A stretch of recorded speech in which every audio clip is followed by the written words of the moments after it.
Hey guys, especially mga kababayang Pinoy, magandang araw at kumusta po kayo? In this video, I will talk about the things that I noticed and you might notice as well if you come here to Australia. First on my list is the side of the road used when driving. Right away, you will notice the driving is on the left side of the road compared to the right side back there in the Philippines. And of course, the position of the steering wheel of the car is on the other side as well. A little bit weird at first, but a matter of getting used to.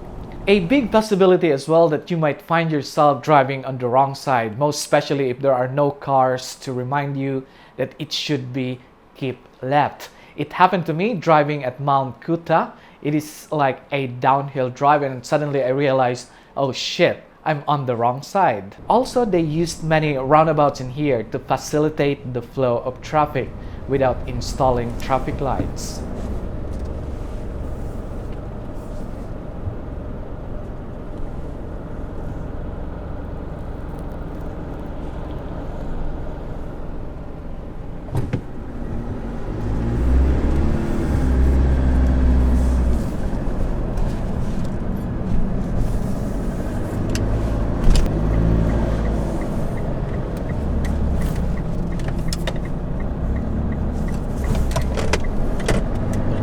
When walking as well, it is keep left.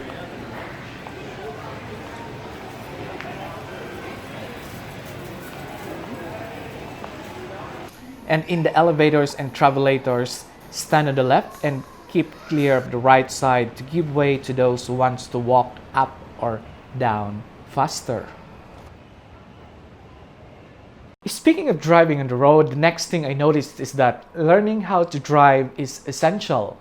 And having a car is a necessity and not a luxury. But that statement can be subjective depending on where you live.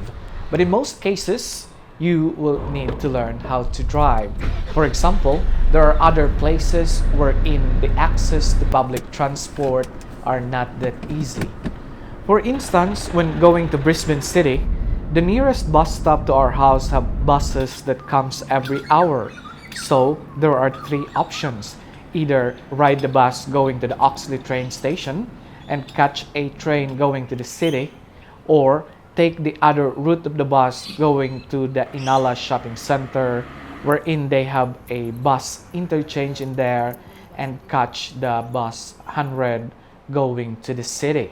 Third option is to walk for around 20 minutes to catch that bus 100 in the nearest bus stop of that line from our house.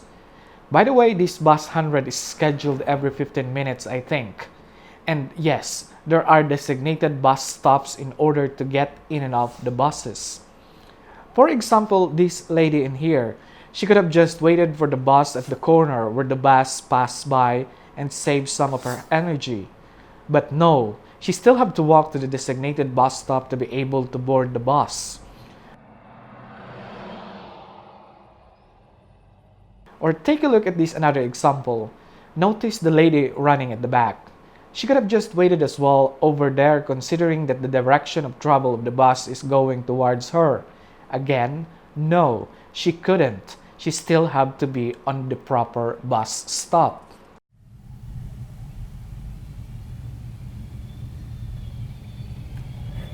If you live near the routes of the buses that pass by frequently, it will be very convenient.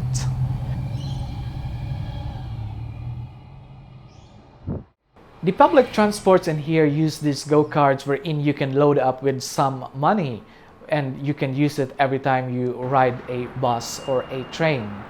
But you can still buy a paper ticket from the bus driver or in a ticket booth near the train station.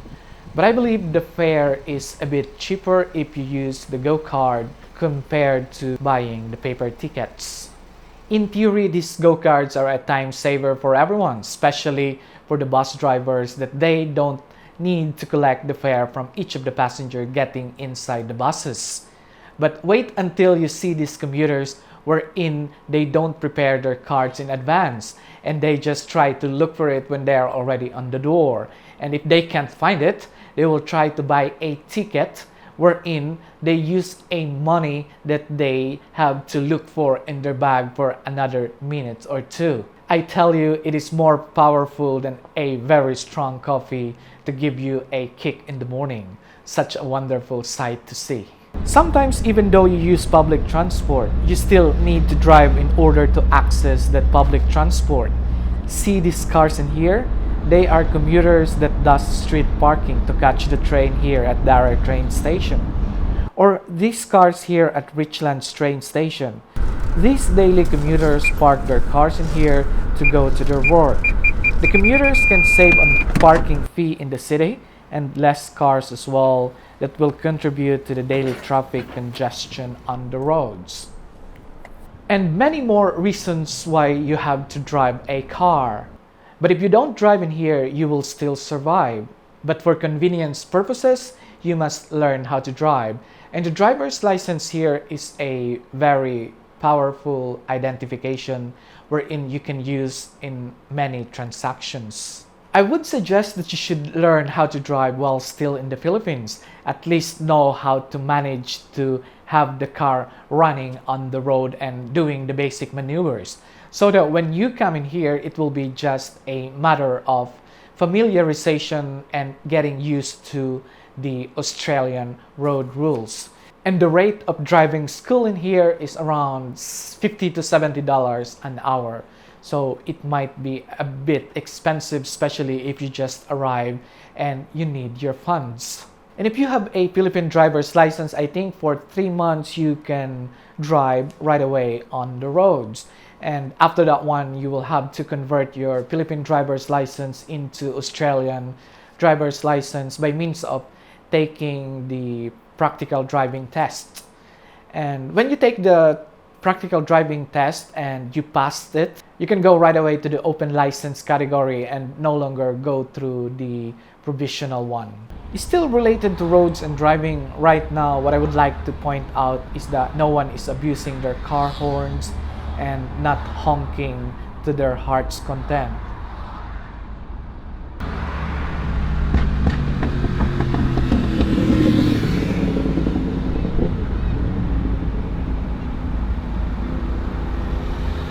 And giving way to other cars is a must, especially on merging lanes.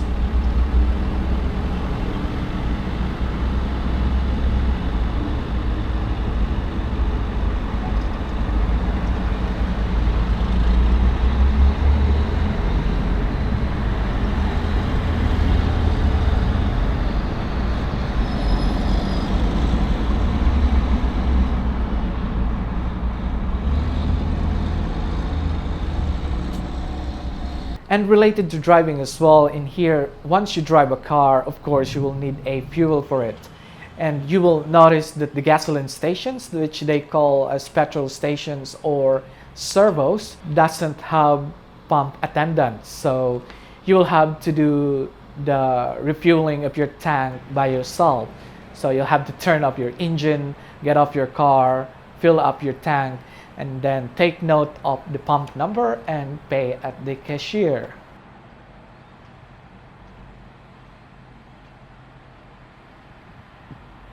Next on my list is the language and the accent. Yes, it is English in here, but it's a bit different from the American English that we are used to hear back there in the Philippines. And I'd say it's really different. Of course, it is another place, and understandably, they have their own way of speaking. It's pretty much the same in our country, you know, in some of the other regions wherein you just cross a bridge and suddenly they have a new set of words and another accent. I'd say don't worry if your grammar is not perfect, because people are really good at understanding. As long as you give the main keywords, they will get the gist and the thought of the message that you want to say. But of course, still strive how to communicate well in English, since it is an English-speaking country. So strive and practice to express yourself and be in command of the English language, because you will need that to navigate in your daily life in here. If you want to cure your obsession about a perfect grammar, you should try to live in a multicultural environment like in here. and you will understand and realize that a spotless grammar is not the biggest thing to worry about. By the way, maybe you're good at written English, but I tell you it's very different from the conversational English. It's like you're reacting real time and you will have to compose those messages in your head in a matter of seconds. But you'll get used to it and enjoy the process. I would like to introduce my sisters wherein they attended school in here and they came here at an early age, just in case you have kids coming as well. Hey guys, this is Joyce, Joyce's sister. I came to Australia when I was 10 years old in grade 3, but as I started studying in Australia, I got bumped up to grade 5 due to my English proficiency. The things I struggled with is differentiating was and were, has, have, and had. I feel like if you're intending to migrate to Australia, your children at my age will find it very easy to adapt and cope with the language barrier, the accents and the slangs, because Philippines, majority of the language that Philippines use is already in English, and at school children are already immersed in the English language itself. Hi guys, my name is Joy. I was 14 when we moved here in Australia. I already finished first year high school when I was there in the Philippines. But when I came to Australia, they had to make me undergo an English enhancement program at Milpera State High School. I think Milpera is dedicated to English language development for newly arrived migrants from non-English speaking background. I stayed there for 3 months where I was assessed with my English and writing skills. After 3 months, I moved to Indooroopilly State High School, which is a normal high school. Some students stayed at Milpera for, let's say, a year or 2. We Filipinos are lucky enough that we've got an English background at school when we were in the Philippines. So when I came to Australia, I didn't struggle that much in terms of communicating. Speaking of language and accent, spoiler alert, swear words are part of the vocabulary of some people in here. So don't get offended or judge someone who swears a lot, because sometimes they are really creative in using those swear words in different contexts. They can convey emotions using those F words and M words and others. So just a heads up. Anyway, for sure, in one way or another, you know someone who used to swear a lot back there using our own language. So it's just the same. Only that in here, they're using the English counterparts of those words. The next thing I would like to cover is the shop's trading hours. Here you'll find that most of the shops close as early as, say, 5 o'clock or 5:30. But the big grocery stores such as Woolworths and Coles are open until 9 o'clock. Some department stores closes at 7 and 9 as well. Except on Thursdays in the suburbs, shops are open until 9 in the evening, and on Friday night in the city. I'm not sure what's the schedule of other big cities in different states. Now that Christmas is coming, it's December 20th, some of the stores have different store hours to accommodate the people doing their rush shoppings. One of the things that amazed me in here are places like this wherein it's free for the public to enjoy. There are other places as well like the South Bank in Brisbane and many more. It is open to the public. You can do your barbecue, you can go swimming, and your kids can enjoy playing. Next on my list is the healthcare system in Australia.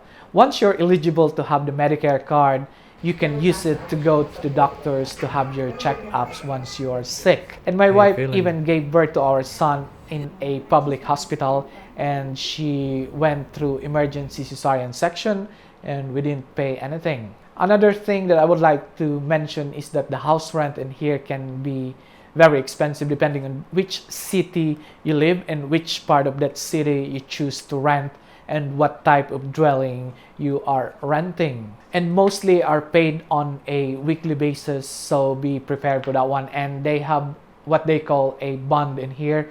It's like a deposit, safety deposits, that you can refund later on when you are done renting that house.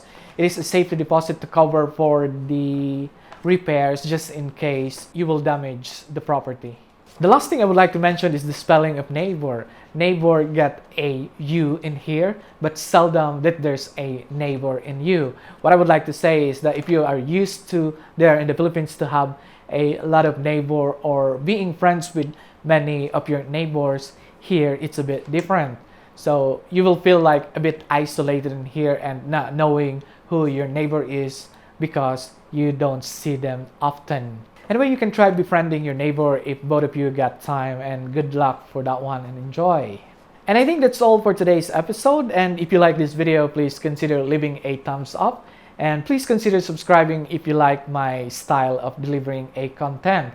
If you like more videos like this, please let me know in the comments below, and see you in the next one. Thanks for watching.